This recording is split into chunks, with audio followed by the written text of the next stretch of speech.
السلام علیکم پیارے ویورز، آج کا ہمارا سبق ہے بجلی کا بٹن۔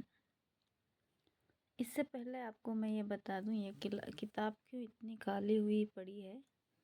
یہ کتاب کئی دنوں سے پانی میں پڑ چکی تھی یا کہیں پانی کی جگہ پر رکھی ہوئی تھی تو بہت خراب ہو گئی ہے یہ کتاب۔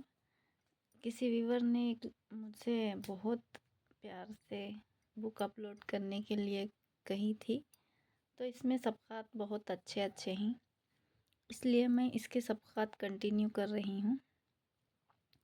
تو چلیے سٹارٹ کرتے ہیں۔ بسم اللہ الرحمن الرحیم۔ بجلی کا بٹن۔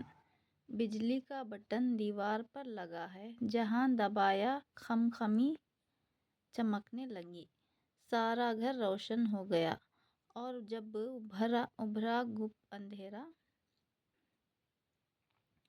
اندھیرا ٹٹولتے پھرو۔ رات کو ابا میاں نے بجلی سے اجالا اور اندھیرا کر کے بتایا، پھر آپا جان کو اور مجھے قیامت کا سبق پڑھایا۔ ابا میاں نے کہا، دیکھو بیٹی رقیہ، ہمارے ذرا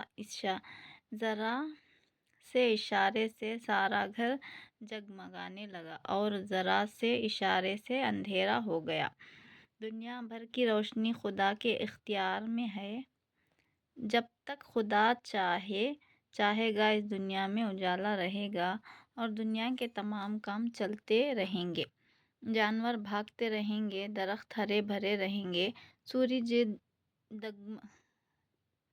دمکتا رہے گا، چاند چمکتا رہے گا، انسان چلتے پھرتے اور بولتے رہیں گے، اور اللہ جب چاہے گا اندھیرا کر دے گا، درخت سوکھ کر اکھڑ جائیں گے، سورج کی دمک ختم ہو جائے گی، چاند کی چمک نہ رہے گی، انسان اور حیوان مر جائیں گے، چرند پرند، مکان اور بنگلے، باغ باغیچے سب ملا میٹ ہو جائیں گے۔ بیٹی رقیہ، یہ سب خدا کے اختیار میں ہے۔ مارنا، جلانا، بیمار کرنا، اچھا کرنا، پیدا کرنا، ناپید کرنا۔ قیامت کا سبق۔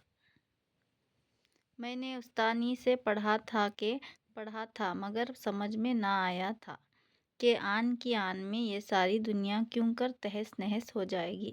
ابا میاں نے بجلی کی مثال دے کر سمجھایا تو سمجھ میں آ گیا، اور اب مجھے یقین ہے کہ جب خدا چاہے گا ایک پل میں ساری دنیا کو ختم کر دے گا اور قیامت آ جائے گی۔ حق اللہ، پاک ذات اللہ۔